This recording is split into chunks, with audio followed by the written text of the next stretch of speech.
Sciatica is a problem with the sciatic nerve. The sciatic nerve is the longest and largest nerve in the body. If you look at the width of your thumb, okay, that's usually the width of that nerve where it comes out. And it comes out of the lower back and the sacrum, okay? And there's five nerves that form this one sciatic nerve. And when we have a problem with that nerve, that's called sciatica. Now, there are some great, wonderful stretches that you can find on the internet. I've done videos on that, which are great for sciatica. But the problem is what happens later in the day or the next day when it comes right back. So today we're going to talk about what we can do to actually correct this problem without having to use medication. But you still want to do the stretches as well. All right. So what do we know about sciatica? Well, we know 90% of the time it involves the disc. And the disc is basically, it has an outside and it has an inside. The inside is like a little jelly donut.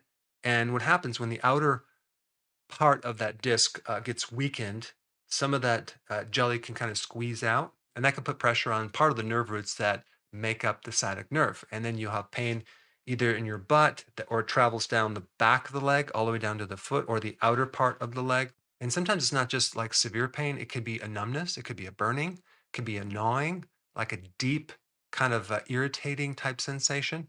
The reason I'm even doing this video is that I found this condition that was interesting to me because I haven't really heard about it before. And that condition is called myeloneuropathy. Myeloneuropathy, what does that mean? That's Myelo, myelo. Well, that word means the marrow of your spinal column. And that's composed of like a lot of different nerves that come up and down the spinal column and then they come out. And neuropathy means some type of damage to the nerve.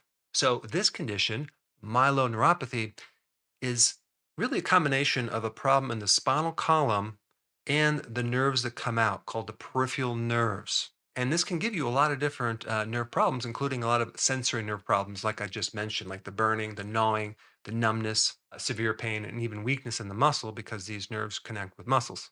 But what really interests me about this condition that I never heard before is that it's a copper deficiency most of the time, or a vitamin E or folate deficiency. But the majority of the time, it's a copper deficiency.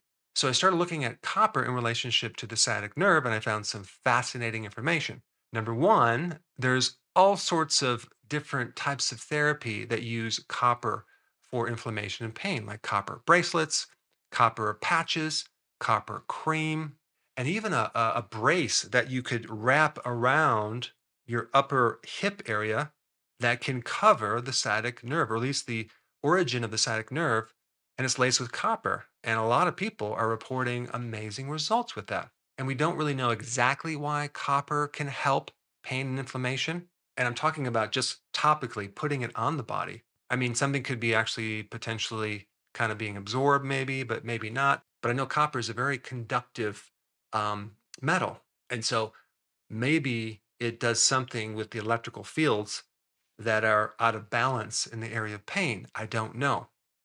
And there's not hardly any research on this at all, but that doesn't mean it doesn't work. I mean, the amount of people that are reporting great relief from this, I mean, and I'm talking about skeptical people, is quite large. So I'm not just going to wait for the next study or someone to invest in the study to prove that it might work because it's a very low risk, non toxic, relatively inexpensive thing that anyone can do.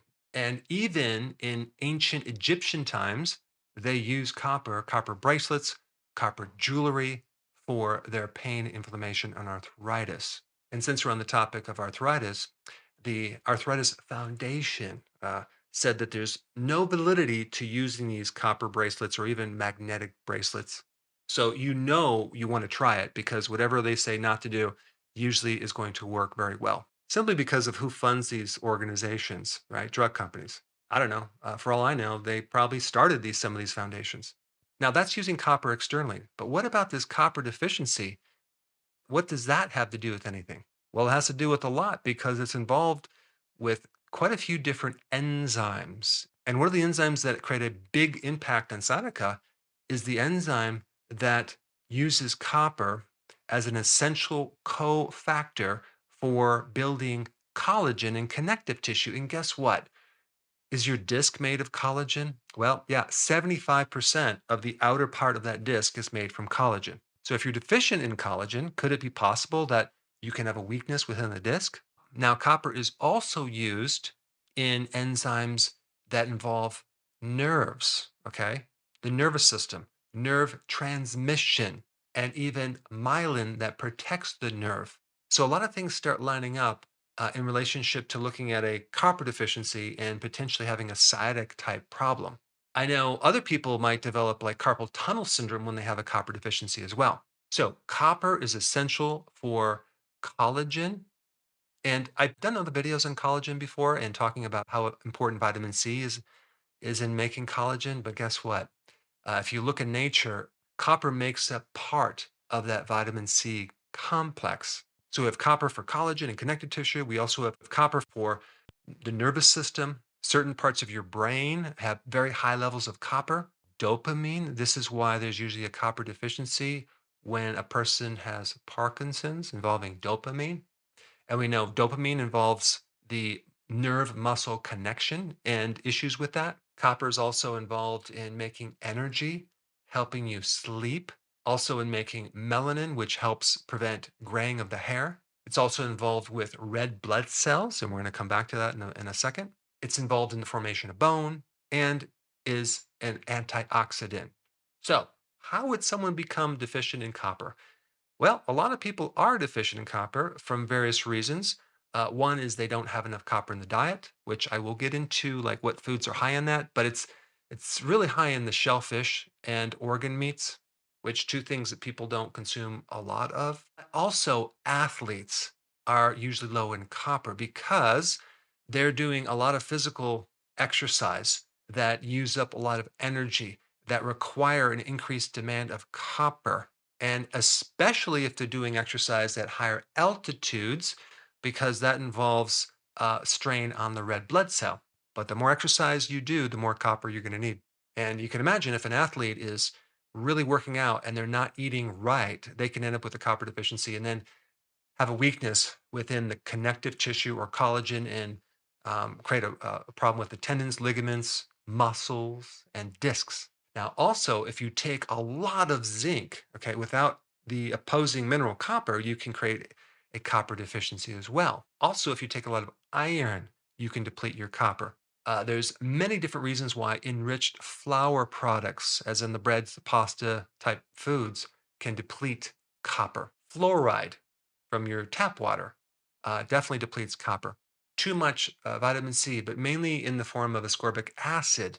Sometimes people do certain remedies where they're taking like certain, like maybe 2 or 3 or 4 grams of ascorbic acid. That's going to deplete your copper as well. A lot of sweating can deplete your copper because copper can come out through the sweat. Too much sun tanning can actually deplete your copper because of the connection with melanin. Melanin requires copper. And then you also have stress and even too much of the precursor DHEA, which actually is the raw material to make cortisol. Too much of that or too much cortisol can deplete your copper.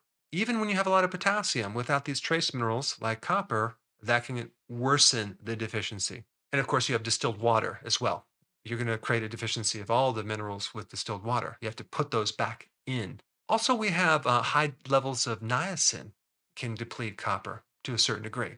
So as I'm going through these, it's just an important thing to remember. Anytime you take a lot of one nutrient without the others in the complexes, especially if you're not getting food sources, you can create imbalances. Gastric bypass, you're going to have a tendency to be deficient in not just copper, but other trace minerals. If you eat too much sugar, you can actually have deficiency, or even too much coffee and alcohol can do it. And even aspartame as an artificial sweetener can deplete your copper.